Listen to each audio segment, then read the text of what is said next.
السلام علیکم ورحمۃ اللہ وبرکاتہ۔ بسم اللہ الرحمن الرحیم، نحمدہ ونصلی علی رسول الکریم، اما بعد فاعوذ باللہ من الشیطان الرجیم، بسم اللہ الرحمن الرحیم۔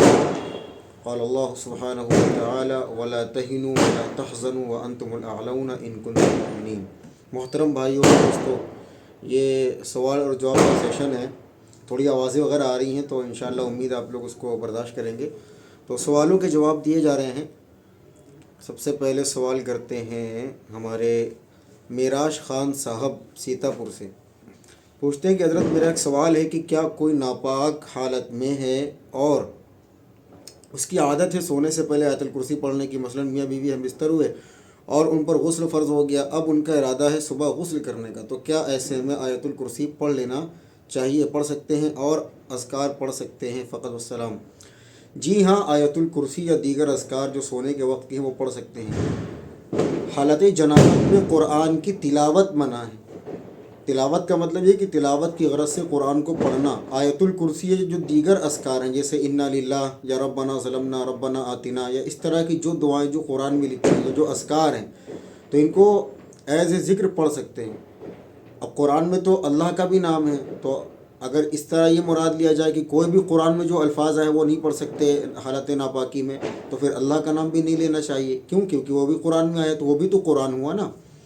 تو جواب یہی ہے کہ جو ذکر ہے، جو دعائیں ہیں وہ پڑھ سکتے ہیں، اگرچہ وہ قرآنی دعائیں ہوں، قرآنی ذکر ہے وہ بھی پڑھ سکتے ہیں۔ بہتر یہ کہ غسل کر کے سوئیں، ورنہ کم از کم ہاتھ پیر دھل کے یا وضو کر کے کم سے کم سوئیں، یہ بھی سنت ہے۔ ابو طلحہ کانپور سے کہتے ہیں کہ میرا سوال یہ ہے کہ عمرہ کرنے پر بال کتنی مقدار میں کاٹے جا سکتے ہیں یا پھر پورے بال کٹوانا چاہیے؟ عمرہ یا حج کرنے کے بعد میں افضل تو یہی ہے کہ مرد جو ہے وہ اپنے پورے سر کے بالوں کو منڈا دے، تو اگر منڈا نہیں سکتا یا منڈانا نہیں چاہتا تو تمام بالوں کے چوتھائی حصے کا ایک پورا کٹ کرنا یہ ضروری ہے، اس کے بغیر آپ احرام سے آزاد نہیں ہوں گے، احرام کی پابندیوں سے۔ تو آپ بالوں کو پیچھے کریں، یوں کر کے آپ کٹ کر دیں تو بھی ٹھیک ہے، یا پورا سر مڑا دیں گے تو زیادہ ثواب ہے۔ اور اللہ کے رسول علیہ السلام نے حلق کروانے والوں پر یعنی منڈوانے والوں کے لیے دعائے رحمت کی ہے۔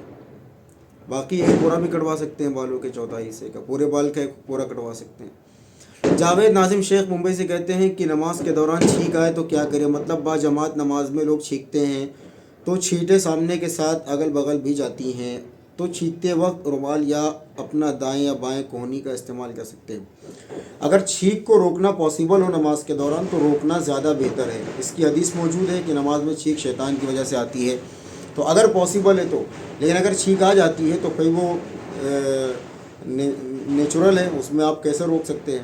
لیکن چھینک پر الحمدللہ وغیرہ نہیں کہنا چاہیے، اور اگر چھینک آتی ہے تو ہاتھ کوہنی یا رومال وغیرہ بھی لگا سکتے ہیں، یہ عمل قلیل، اس سے نماز نہیں ٹوٹتی، لیکن سامنے والے کو تکلیف دینا یہ زیادہ برا ہے۔ اعظم خان کاندلہ سے کہتے ہیں کیا اللہ کے 99 نام کسی نفل نماز میں سجدے میں پڑھ سکتے ہیں؟ بھائی اس کا جواب پچھلے ہفتے بھی میں نے دیا تھا، جواب دیکھا کریں، ویڈیو دیکھا کریں، آپ پڑھ سکتے ہیں ذکر کے طور پر، لیکن دعا جو مانگیں گے وہ اردو میں نہیں مانگیں گے، عربی میں مانگیں گے۔ نماز کے دوران اللہ اکبر سے السلام علیکم ورحمۃ اللہ تک صرف عربی زبان کا ہی استعمال کر سکتے ہیں آپ، یا کم از کم ضروری یہ ہے، بہتر یہ ہے کہ جو دعائیں حضور اکرم صلی اللہ علیہ وسلم نے مانگی وہ مانگے، یا کم از کم عربی الفاظ کا استعمال کریں۔ یعقوب صاحب ہریانہ سے کہتے ہیں نماز میں کھانسنا، گلا صاف کرنا کیسا؟ بلا ضرورت تو مکروہ ہے، لیکن اگر اب آ گئی ہے اچانک تو پھر اس میں ہلکے پھلکے سے کر لینا ٹھیک ہے، لیکن بار بار اس کا کرنا یہ برا ہے، مکروہ ہے۔ جی حضرت سوال یہ ہے کہ شادی بیاہ میں ایک چلن عام ہے کہ شادی خانہ میں گیٹ کے پاس جو وصولی بھائی کاؤنٹر لگا کر بیٹھتے ہیں وہ کس طرح سے جائز ہے؟ کئی لوگوں کو میں نے اس لیے دعوت میں جانے سے منع کرتے دیکھا کہ بھائی یار خالی ہاتھ شادی میں کیسے جائیں، اب تو 100-200 کا زمانہ نہیں رہا، دعوت میں جانا ہو تو پہلے 500 کا انتظام کرنا ہے۔ میرے خیال سے ایک عمل یہ برا ہے، یہ برا عمل ہے کہ آپ لوگوں شادی یا کسی تقریب میں بلائیں اور ٹینٹ کے باہر 4 لوگ ٹیبل ڈال کر وصولی کرنے کے لیے بٹھا دیں۔ یہ بات آپ کی بالکل صحیح ہے، آج کل ہوتا ہی ہے کہ شادی بیاہ میں آپ کھانا پینا کھاتے ہیں، باہر کے راستے پر کاؤنٹر لگا ہوتا ہے، وہاں اس کو لکھا، کئی جگہ بیوہار بولتے ہیں، کئی جگہ اس کو نیوتا بولتے ہیں، تو یہ ایک واقعی میں برا عمل ہے. یہ تو وہی بات ہوئی نا کہ اگر آپ کے یہاں شادی میں آنے سے اچھا تھا انسان جا کر کے ہوٹل میں وہی کھا لیتا, وہیں پیسے پے کر دیتا. تو آپ جو کاؤنٹر لگا رہے ہیں, ہمارے معاشرے میں بھی لگتا ہے, ہمارے یہاں بھی لگتا ہے, تو وہ جو کاؤنٹر ہے وہ سمجھ لیجئے کہ آپ اس کھانے کا معاوضہ لے رہے ہیں. تو اگر آپ نے معاوضہ لیا ہے تو اس کو دعوت نہ کہیں, پہلی بات. اور اگر آپ نے دعوت نہیں لی ہے, معاوضہ لینا ہو, تو آپ اس میں ایک مینیو کارڈ بھی بنائیں کہ بھائی یہ کھائیں گے تو اتنا پڑے گا, وہ کھائیں گے تو اتنا پڑے گا, اتنے کا یہ پڑے گا, اتنے کا وہ پڑے گا, پھر اسی حساب سے کاؤنٹنگ کر کے پھر اس کی بلنگ ہو. تو یہ تو ٹھیک ہے. لیکن شادی میں لوگوں کو بلا کر کے نیوتے کا اسٹال لگوانا, وہاں پیسے لینا, یہ بھائی بہت کراہت والا عمل ہے. کیسے لوگ اس کو برداشت کرتے ہیں؟ آپ کھلا بھی رہے ہو پھر پیسے بھی وصول رہے ہو, تو کیا مطلب ہوا کھلانے کا؟ ایسا نہیں کرنا چاہیے. ہاں کسی غریب کی شادی ہو, غریب بچی کی شادی میں آپ جائیں, آپ اپنی طرف سے کچھ پیسے دے دیں, یہ الگ بات ہے. لیکن اس کے لیے وصولنا پیسے کہ بھائی تم نے کھایا یہاں لا کر کے پیسے دو, یہ تو نہایت قبیح عمل ہے. اس کو گوارا کیسے ہمارا معاشرہ کرتا ہے, پتہ نہیں کیسے لوگ اس کو گوارا کر لیتے ہیں. تو اسٹال نہیں لگانا چاہیے, کاؤنٹر نہیں لگانا چاہیے, یہ غیرت کے خلاف ہے, بے غیرتی ہے. کوئی دے دے تو رکھ لو, گفٹ سمجھ کے کوئی دے رہا ہے, ہدیہ دے رہا ہے تو ٹھیک ہے. لیکن اس کا وصول کرنا کہ تم نے کھایا پیسے دو, یہ تو بڑی یعنی عجیب سی حرکت ہے. تو اس رواج کو ختم کرنا چاہیے. بہت صحیح مدعا آپ نے اٹھایا ہے کہ شادی بیاہ میں کھانے کے بعد ٹیبل پر رجسٹر لے کر بیٹھے ہوتے ہیں. بعض جگہ تو میں نے دیکھا کہ وہ فون پے کا بار کوڈ بھی لگا ہوا ہے. یار اتنی کیا مجبوری ہے کہ تم پیسے وصولنے پڑ رہے ہیں؟ تو وہ پھر کھلا کیوں رہے تھے؟ جب تمہارے پاس پیسے نہیں ہیں تو کھلاؤ مت, پیسے ہیں تو کھلاؤ, تو پھر پیسے مت وصولو. بڑی خرابی ہے یہ. اچھا بھائی, سوال کرتے ہیں کہ دوسری شادی کا نسخہ بتا دیجیے. السلام علیکم. رضوان احمد ڈومریا گنج سے ہیں کہ اس بات پر غور کرنا.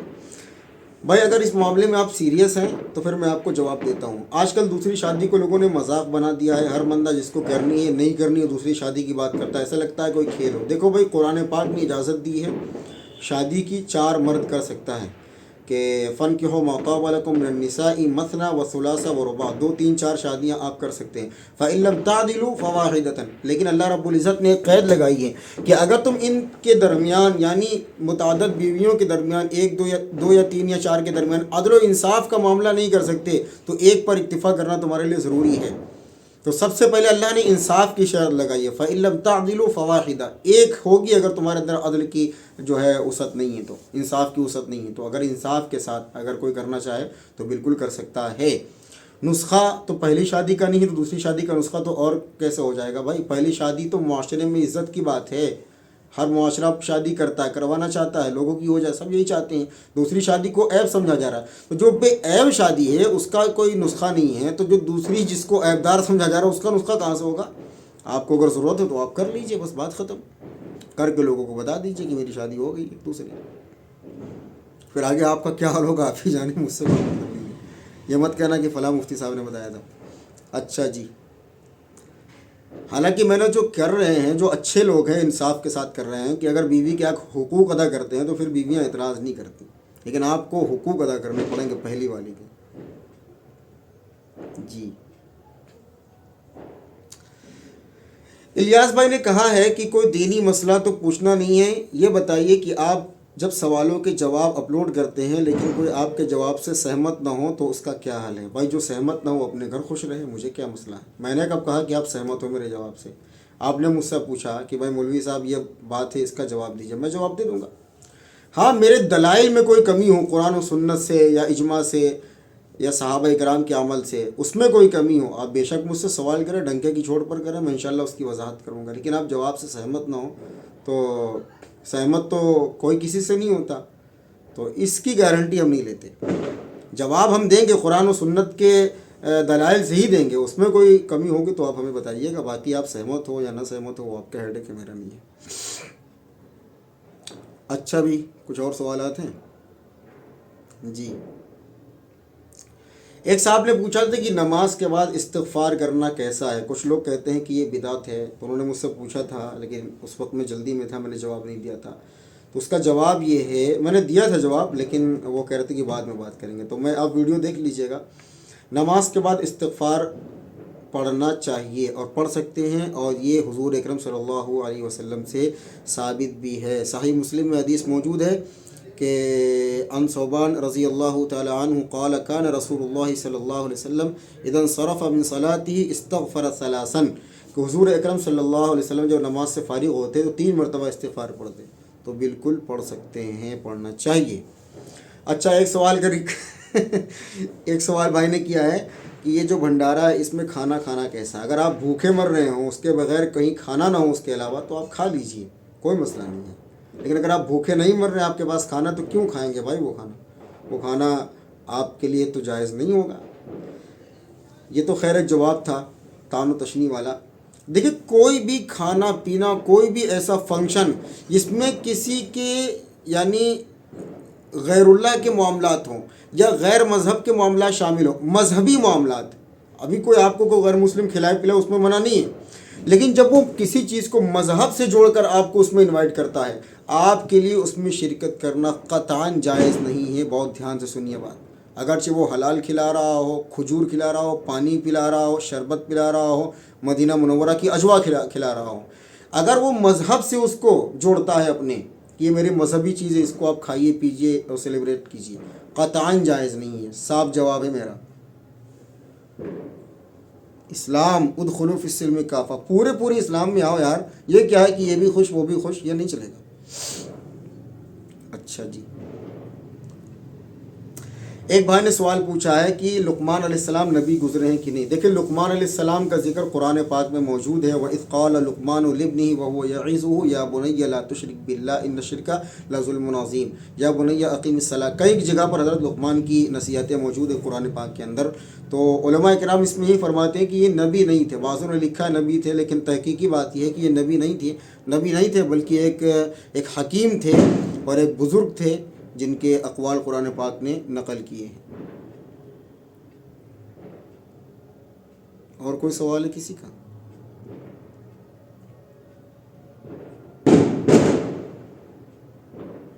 اچھا بھائی سکندر صاحب راجستھان سے کہتے ہیں کہ آج جنوری 2024 میں بہت مایوسی، کہہ رہے ہیں کہ آج کا دن بہت مایوسی سے گزرا ہے، مطلب اس فلاں جو آج مشہور جو میٹر ہے کو لے کر کے، تو میرا مطلب اب کیا کریں؟ اور دوسری بات، جو آج کچھ مسلم بدائیاں دے رہے ہیں ان کو کیا وہ منافق ہیں؟ حالانکہ سب کو پتہ۔ بھائی کہہ رہے ہیں کہ آج کا جو معاملہ ہے اس سے دل بہت مایوس ہے، اب کیا کرنا چاہیے ہمیں کچھ نہیں پتہ۔ دوسری بات یہ ہے کہ جو بدائیاں دی جا رہی ہیں ان کے بارے میں کیا خیال ہے، جو مسلمان بدائیاں دے رہے ہیں؟ دیکھیں سب سے پہلے بات، میں نے قرآن پاک کی ایک آیت شروع میں پڑھی تھی کہ لا تہنوا ولا تحزنوا وانتم الاعلون ان کنتم مؤمنین، آپ ہمت نہ ہاریں، غم نہ کریں، آپ ہی کو اللہ غالب کرے گا، ان کنتم مؤمنین، اگر آپ سچے اور پکے مومن ہیں۔ پہلی بات، اسلام میں مایوسی نہیں ہے۔ یوسف علیہ السلام کا واقعہ جب آپ پڑھیں گے قرآن کے اندر سورہ یوسف، لا تیأسوا من روح اللہ، قرآن پاک کے اندر موجود ہے کہ تم اللہ کی رحمت سے نا امید نہ ہو، انہ لا یئس من روح اللہ الا القوم الکافرون، اس طرح ہے۔ تو قرآن پاک کے اندر موجود ہے کہ اللہ کی رحمت سے مایوس نہیں ہوتے مگر کافر۔ کوئی مومن اللہ کی رحمت سے، اللہ کی ذات سے نا امید نہیں ہو سکتا۔ یا عبادی الذین اسرفوا علی انفسہم لا تقنطوا من رحمت اللہ، میرے بندو تم گنہگار ہو لیکن تم میری رحمت سے مایوس نہیں ہونا۔ ان اللہ یغفر الذنوب جميعا، اللہ تمام گناہوں کو بخشے گا، انہ هو الغفور الرحیم، بڑا غفور بڑا رحیم ہے۔ تو ایک ہے کہ مایوسی، انسان کو مایوسی نہیں ہونی چاہیے۔ اچھا آج آپ دیکھ رہے ہیں کہ یہ واقعات ہوئے ہیں، یہ المناک واقعہ ہے، ایک سمجھ لیجئے کہ یہ انتہائی یعنی ایک جو لوکتنتر ہے اس کے خلاف جو معاملات ہوئے ہیں، بابری مسجد کی شہادت کا یا اور بھی جو ہو رہے ہیں، اکثر و بیشتر ہیں، بہت سارے ہیں، اب کہاں تک گنائیں گے ہم؟ اب تو ہر دوسرا واقعہ ہی ایسا ہوتا ہے جس میں ایک خاص طبقے کے گلے کو گھونٹا جاتا ہے۔ تو اس طرح کے واقعات سے نا امید نہیں ہونا۔ دیکھو ہماری ذمہ داری، اگر آپ یعنی آپ یہ تو نہیں کر سکتے کہ آپ بالکل بدل دیں معاملات کو، لیکن ہم اتنا کر سکتے کہ ہم اپنے آپ کو بدل سکتے ہیں، ہم اپنے آپ کو بدل سکتے ہیں۔ اب میں دیکھتا ہوں کہ سوشل میڈیا پر اتنا رونا ہو رہا ہے، اتنا دھونا ہو رہا ہے، بالکل جائز ہے، یہ ان کی ایمانی غیرت ہے، جو رو رہے ہیں دھو رہے ہیں، میں بالکل اس کی گواہی دیتا ہوں کہ یہ ان کی ایمانی غیرت ہے، لیکن آپ بیک گراؤنڈ میں کیا کر رہے ہیں؟ آپ کی مسجد ابھی بھی خالی ہیں، ایسے مساجد ہم خود بتا دیں گے جہاں گاؤں کے اندر جہاں بھینس باندھی جا رہی ہے، جہاں کتے بچے دے رہے ہیں، آپ ان مساجد کو آباد کیوں نہیں کرتے؟ آپ اپنی مساجد کو آباد کیوں نہیں کرتے؟ آج بھی بہترین سوشل میڈیا پر رونا دھونا ہوا، بابری بہت یاد آئی وغیرہ وغیرہ، ہم تجھے نہیں بھول سکتے، تمہیں اذان دیں گے، نماز پڑھیں گے، خود آپ آج بھی آپ کی مسجد خالی تھی، یہ کیا ہے؟ تو اس لیے میرے دوستوں عزیزوں ہمیں غم ہونا چاہیے، یہ فرض ہے ہمارے لیے کہ اللہ کے گھر کو شہید کیا جائے اور اس کے اندر غم نہ ہو۔ میں سمجھتا ہوں کہ اس کے اندر ایمان نہیں ہے، نام تو ہے مسلمان کا، کلمہ شہادت زبان سے پڑھتا ہے، لیکن اگر اس کے دل میں غم نہیں ہے اور اگر وہ ان معاملات پر خوش ہو رہا ہے، میں سمجھتا ہوں اس کے دل میں ایمان نہیں ہے، نہیں ہے، نہیں ہے۔ اب دوسری بات، لوگ بدھائیاں دے رہے ہیں، خوش ہو رہے ہیں، میں سمجھتا ہوں کہ آپ کا گھر کوئی توڑ پھوڑ کر کے اپنا گھر اس میں بنا لے اور پھر وہ گرہ پرویش کی دعوت کرے اور اس میں آپ کو بھی انویٹیشن دے، آپ ہی کا گھر توڑا، آپ ہی کا گھر توڑا، آپ کو باہر بھگایا، آپ کا نام و نشان وہاں سے مٹایا، پھر اپنا ایک گھر بنوایا، اس میں انویٹیشن دے رہا کہ آؤ میرا گرہ پرویش ہے، آپ اس کے گھر میں جانا پسند کریں گے؟ آپ بتائیں ارے بھائی بہت بہت مبارک ہو، آج آپ کا گھر بن گیا، ماشاءاللہ بہت خوبصورت بڑا عالی شان گھر بنا ہے، ارے تم رو گے کنارے بیٹھ کر کے کہ اس نے مجھے گھر سے نکالا، میرے گھر کو توڑا، پھر گھر آباد کر کے آج اس میں خوشیاں منا رہا ہے۔ وہاں پر تو آپ روئیں گے اور یہاں پر آپ بدھائیاں دے رہے ہیں، خوشی منا رہے، منافق، یہ تو منافقت نہیں تو اور کیا ہے؟ یہی تو منافقت ہے۔ دیکھو یہ وقت جو چل رہا ہے، یہ علماء اکرام فرماتے ہیں یہ آزمائش کا دور ہے، یہ چھٹائی کا دور ہے، اللہ اس میں حق اور باطل کو چھانٹیں گے، کھڑے اور کھوٹے کو چھانٹیں گے۔ کتنی لوگ باطل کی طاقت سے جو ہے مرعوب ہو کر کے ان کے قدموں میں سر دے رہے ہیں، باطل کو مضبوط دے کر کے ان کی جوتیاں صاف کر رہے ہیں، جوتیاں چاٹ رہے ہیں، انہیں ڈر ہے کہ ہمیں کہیں کچھ نہ ہو جائے، اپنے ایمان کا سودا کر رہے ہیں۔ یہی منافقت ہے، یہی منافقت ہے، یہی منافقت ہے کہ آپ اللہ کا نام لے رہے ہیں، آپ رسول اللہ کا کلمہ پڑھ رہے ہیں، آپ اسلام کو مان رہے ہیں، لیکن اس کے باوجود آپ غیروں کی جوتیاں چاٹ رہے ہیں۔ یہی تو منافقت ہے، یہ منافقت نہیں تو اور کیا ہے؟ اللہ ہدایت دے ان کو۔ میں نے تو کچھ ویڈیو دیکھا ہے کہ امام کر کے کوئی بندہ ہے، پتہ نہیں کیا نام ہے اس کا، الیاسی کر کے کچھ نام ہے، وہ بھی اس طرح کی بات ہے۔ اور وہ جو کیس لڑ رہے تھے، کیا نام تھا ان کا، اقبال انصاری، وہ بھی یہی کر رہے ہیں، ہم انویٹیشن ملا، بہت مبارکباد، ہم بھی جائیں گے۔ ارے تم جیسے لوگ اس کا کیس لڑ رہے تھے تو حال کیا ہونا تھا؟ تمہارا گھر ٹوٹا، لوگ آ کر کے بس گئے، تم اس پر کہہ رہے ہو مبارکباد آپ کو۔ یہ منافقت ہے بھائی، اللہ ایسے لوگوں کو ہدایت دے۔ یہ الگ ہوں گے اس طرح کے لوگ، اللہ ہماری بھی اور آپ سب کی حفاظت کرے، لیکن الگ ہوں گے یہ لوگ، آج نہیں تو کل الگ ہوں گے، لیکن یہ الگ ہوں گے، یہ اہل حق کی صف میں شامل نہیں ہو سکتے۔ یا تو اللہ انہیں ہدایت دے کر کے مکمل مومن بنائے گا، یا تو اللہ انہیں راستے سے صاف کر کے ایمان والوں کو پاک اور صاف کر دے گا۔ یاد رکھیے، جب یہ معمولی طاقتوں کی طاقت کو دیکھ کر کے ان کے جوتوں میں اپنا سر دے رہے ہیں، تو یہ لوگ تو دجال کی سب سے پہلے آ کر کے بیعت کریں گے کہ ہم تمہیں خدا مانتے ہیں، تم ہمیں بخش دو۔ معمولی طاقتیں، اچھا اس سے پہلے بھی بہت ساری طاقتیں آئی ہیں، لاکھوں لاکھ مسلمانوں کے سروں کو دھڑوں سے الگ کیا ہے۔ ایسا نہیں ہے کہ ہم جو آج حالات دیکھ رہے ہیں پہلے ایسا نہیں تھا۔ آپ نبوی زندگی اٹھائیے، آپ اٹھائیے نبی زندگی، آپ پڑھیے حضور اکرم صلی اللہ علیہ وسلم کی مکہ کی زندگی، حضور کی مدینہ کی زندگی، اس کے بعد فتوحات، آپ پڑھیے، آپ کو سب ملے گا۔ جو مصائب حالات مسلمانوں پر آئے ہیں، ہم سے زیادہ آئے تھے، لیکن اللہ نے فتح عطا فرمائی۔ فتح مکہ کا واقعہ پڑھ لیجیے، آپ وعدہ کیجیے مجھ سے کہ آپ پڑھیں گے۔ تو اس لیے میرے دوستو عزیزو، ان چکروں میں نہ پڑیں، آپ مایوس نہ ہوں، اللہ کی ذات سے امید رکھیں۔ مسجد قرطبہ اسپین کی مسجد، 700 سال درس حدیث ہوا، آج وہاں چرچ بنا ہوا ہے، لڑکیاں ناچ رہی ہیں، ننگئی پن ہے وہاں پر، نیوڈیٹی کو فروغ دیا جا رہا ہے۔ تو یہ تو آئی ہیں باطل طاقتیں، زور آزما رہی ہیں۔ انشاءاللہ جاء الحق وزاق الباطل کا نعرہ لگے گا، وہ تو لگنا ہے، قرآن نے کہہ دیا ہے جاء الحق وزاق الباطل، حق آئے گا تو باطل جائے گا۔